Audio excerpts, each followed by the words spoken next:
Hey everyone, here's another episode of Albums and Memories where I look at the albums I have in my CD collection and then talk about the memories I have from them. Occasionally I'll talk about what I feel about the albums, but for the most part I'm just gonna look at them and talk about them two at a time, like talk about the memories I have. And I'm gonna do them two at a time. I think I just said that. So here we go. The first one I have for this episode is Green Day's Dookie. Now, flashback to 2009, my last year of high school. At this point, I only had one Green Day album, and that was American Idiot, though a lot of people had that album.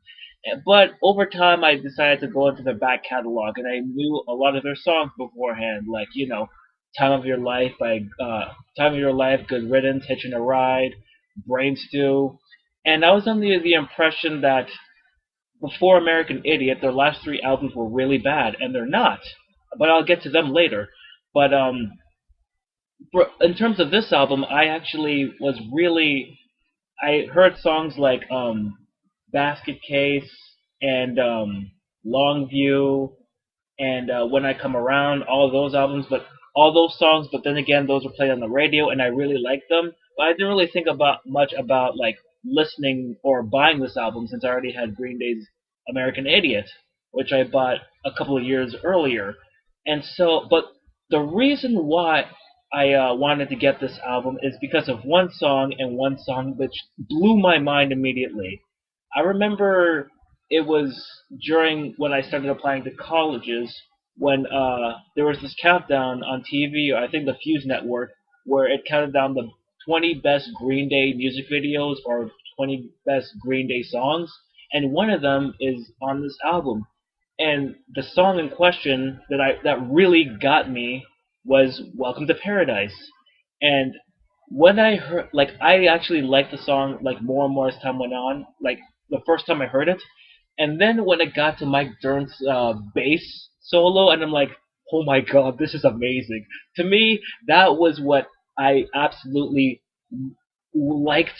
It was at one point my favorite song out of all the singles that I heard on this album because I just like the high energy. Like when Mike does that bass, like that bass solo, I'm like, oh my god, how is that possible? Like I'm watching this music video and I'm seeing him like use his pick and he's just picking the bass. Like that is an amazing bass line and it is so beautiful. And like a couple of days later, I just downloaded it to my MP3, and when I had to like go to the colleges to where I applied to, one of them, I just flat out put that song on repeat because I just wanted to hear that bass solo because it was just so oh my god, it was so amazing for me. And eventually I actually got this album during my first year of college. I think it was the third album I bought that year. But we're gonna get into the other two when I get to it.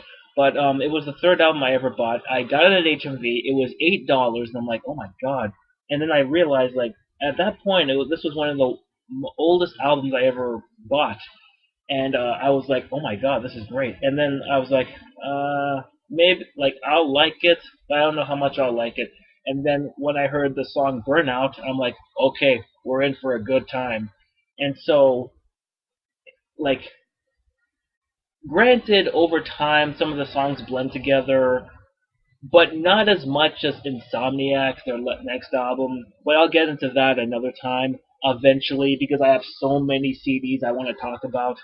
And but this album is like, oh my god! Like when I heard this album for the first time, it was just like something I hadn't heard in a long time because up to that point I only had like mostly hip hop and like current rock because I didn't really buy any albums like that were that were only the only albums I bought were from the present.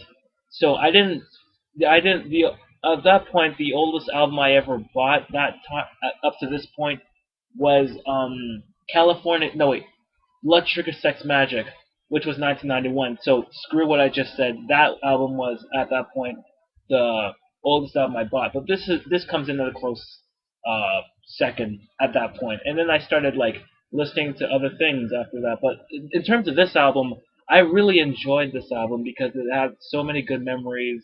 Like it reminded me of like the early, like the first couple or around Christmas time during college, my first year, and I actually really enjoyed listening to this album.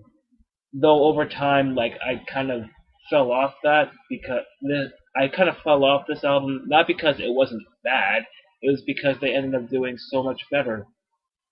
I mean,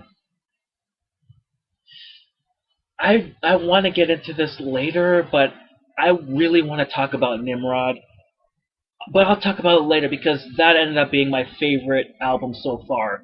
But again, I'll talk about that later. But this album is still, it still holds up today. Sure, it sounds 90s, and you might not get used to it because so many people like got into Green Day through American Idiot, which I did. I'll be honest, I did. The American Idiot was the first album I ever bought, and it's great.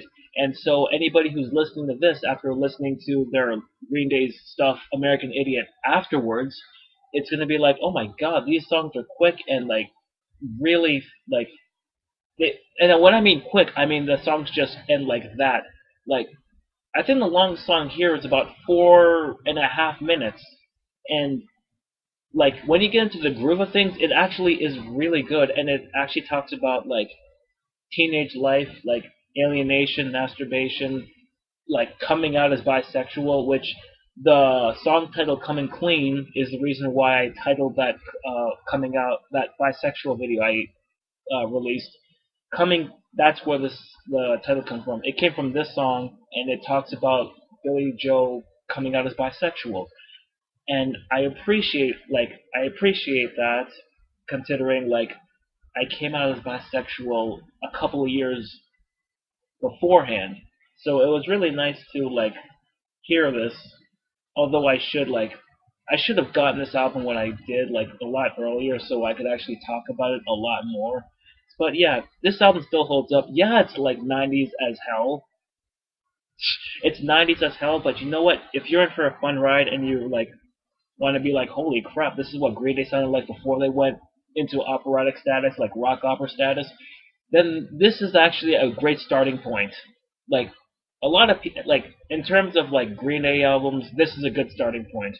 I mean, you've heard American Idiot, but this is a pretty damn good starting point. And then honestly, it kind of gets better.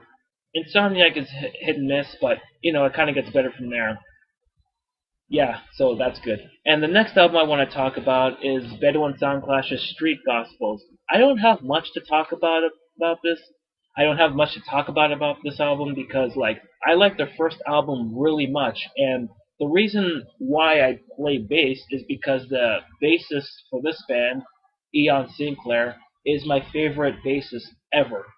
Like above Flea, above John Paul Jones, above Mike Dirnt, he is my favorite bassist ever, and the first song I ever played on this was on their previous album, which I will get to eventually if I ever get to it. Again, big album list, but the memories I have of this, I don't really remember much. It's just that I remember really liking Walls Fall Down the first time it kind of grew on me a little bit, but it didn't grow on me as fast as St. Andrews, which is a song I have a funny story for that. So the first song on this album is Until We Burn in the Sun, and I could play that on bass pretty well. And then Walls Fall Down is like I have to get used to it. I still don't know it enough. I don't know how to play it enough, but it was fine. And then St. Andrews, which is probably the reason why I bought this album, because I genuinely have memories of like flashback to grade 11 when I came back from Nigeria after 3 weeks, and I heard this song constantly when I got back, and I like really enjoyed this song, and I'm like, I want to get this album because this song gives me so many memories of the winter when I was in grade 11, and I found like it's actually a really enjoyable album. Is it as good as Sound in the Mosaic? Well, not really, but it still has its own merits. Like, I have fonder memories of their last album, but that's another tale, another time. So I actually, in terms of the song St. Andrews, I remember having a hard time playing the song on bass. Like the harder parts, I thought at first I had difficulty with the bass line because some of it is simple, but there's one really complicated one, and then it's like all of a sudden, out of nowhere, kind of out of nowhere, I suddenly knew how to play it. I suddenly knew how to play this bass tab, and even when I stopped playing this bass guitar for like a couple of years, I picked it up I didn't stop playing it for a couple of years, just a little while, and I thought I would get rest of the song. And in some respects I was, and then when I started playing it again for like the third time, I'm like, oh my god, this is really easy to play, and I'm like enjoying myself because I'm like, oh my god. And so, as of recently, I actually played through this whole song, Saint Andrews, this whole song on bass, and it was actually really enjoyable.